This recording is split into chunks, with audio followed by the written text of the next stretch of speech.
અમદાવાદના રામોલ વિસ્તારમાં યુવકે મજાકમાં મિત્રોને લાફો મારતા હેમરેજ થવાથી મિત્રનું મોત નીપજ્યું હોવાની ઘટના સામે આવી છે, જેમાં 18 ઓગસ્ટના રોજ મૃતક કરણ ઠાકોર, આરોપી ભાવેશ વાઘેલા અને તેના 4 મિત્રો મોડી રાત્રે શ્રાવણીઓ જુગાર રમીને વહેલી સવારે નાસ્તો કરવા રિક્ષામાં નીકળ્યા હતા, ત્યારે આરોપી ભાવેશ વાઘેલાએ મિત્ર કરણ ઠાકોર સાથે મજાક મસ્તીના ઝઘડામાં લાફો મારતા કરણનું મોત નીપજ્યું હતું. જોકે આ ઘટના સીસીટીવીમાં કેદ થતાં રામોલ પોલીસે મનુષ્યવધનો ગુનો નોંધી આરોપીની ધરપકડ કરી છે.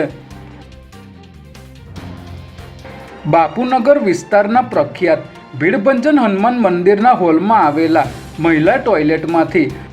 મૃત હાલતમાં નવજાત બાળક મળી આવવાની ઘટના સામે આવી છે. સાંજના સમયે કોઈ અજાણી સ્ત્રી મંદિરના ટોયલેટમાં આવી હતી અને તેણે વોટર ફ્લશના ઢાંકણામાં નવજાત બાળક મૂકી દીધું હતું, ત્યારે તપાસ કરવામાં આવતા આ તાજું જન્મેલું બાળક હતું, જેનું મોત થયું હતું, જેથી બાપુનગર પોલીસે ગુનો નોંધી મંદિરના સીસીટીવી ફૂટેજના આધારે આ બાળકને મૂકી જનાર સ્ત્રીની શોધખોળ હાથ ધરી છે.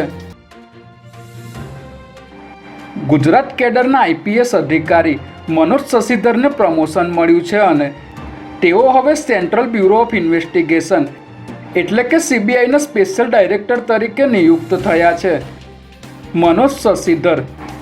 1994 બેચના ગુજરાત કેડરના આઈપીએસ અધિકારી છે અને તેઓ અત્યાર સુધીમાં ગુજરાતના વિવિધ મહત્વપૂર્ણ પદો પર ફરજ બજાવી ચૂક્યા છે, જેમાં તેઓ વડોદરાના police commissioner,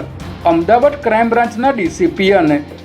Ahmedabad joint commissioner તરીકે સેવાઓ આપી ચૂક્યા છે.